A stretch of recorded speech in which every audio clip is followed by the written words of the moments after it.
This is wonderful. What an honor. I didn't write a speech. And when I don't know what to say, I always say this poem.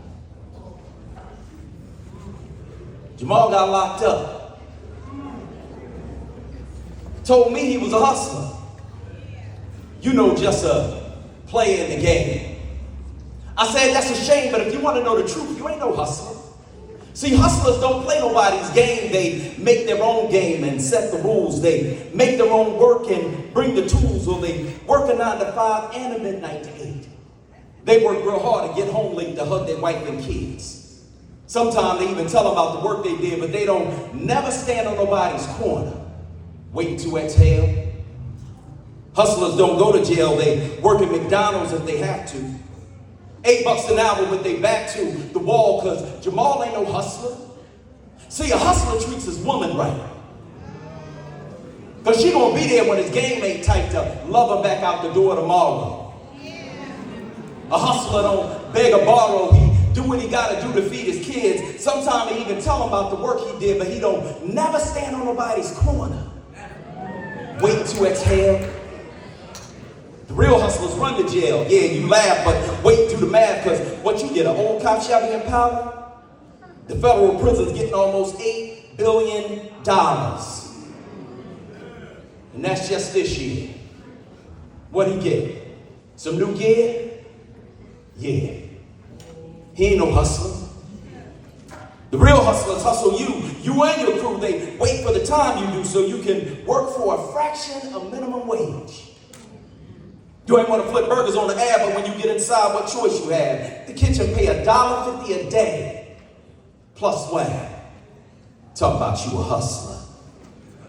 A hustler has a vision. He up all night out thinking the competition. He willing to step out on the ledge to get an edge. He willing to do it right because his daughter need him home tonight, not laying on a board at the morgue.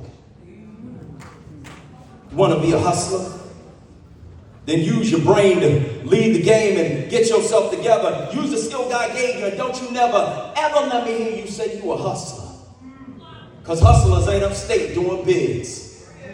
They home talking about the work they did to feed their kids. Because those, the real hustlers.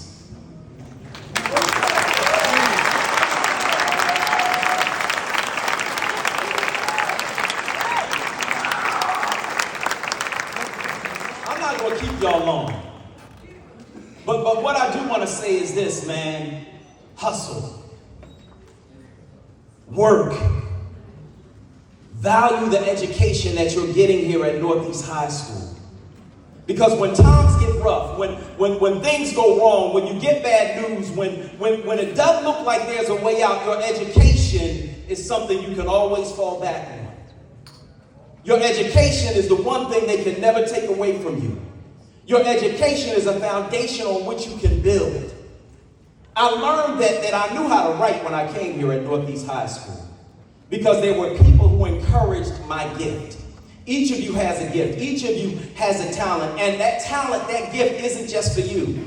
That talent and that gift is so that you can pour it into someone else. That talent and that gift is so that you can succeed and then reach back and help somebody else to do the same. Whatever it is that you have, whatever it is that you can do, use it. Use it to hustle. Use it to grow. Use it to succeed, and then reach back and give. When I look across this stage, I see people who have reached back to give. That's going to fall to you, because we're not going to be here forever. And it's going to look different. It's going to feel different. It's going to sound different, because the kids here are different. What you're going through is different. I've been here 3 times in the last year. Once to speak to a class about writing. Once to deliver a speech on pen night. And once after 8 kids were shot at 5 points. We need y'all to hustle. Because life out here is serious. You're going through things that none of us ever had to go through when we were here at Northeast High School. You're dealing with realities that are coming in from the outside, but you still have the education that you receive here. You still have the ability to use it to build. You still have the ability to not only succeed for yourselves, but to succeed for those who are coming behind you. Because guess what? The next time that something happens, somebody else is going to have to come here. The next time that somebody succeeds, somebody else is going to have to come and shake their hands and hand them a certificate and tell them how well they've done and ask them to continue to give back. That's got to be you. And so I thank you for this award. I appreciate the honor. But what I would encourage you to do is to recognize how fortunate you are to be here in such a wonderful place that recognizes excellence, that rises in the face of adversity, that keeps pushing through no matter what is happening on the outside. We're going to need you to represent that in the future. We're going to need you to hustle. We're going to need you to give. Thank you so much for this wonderful honor.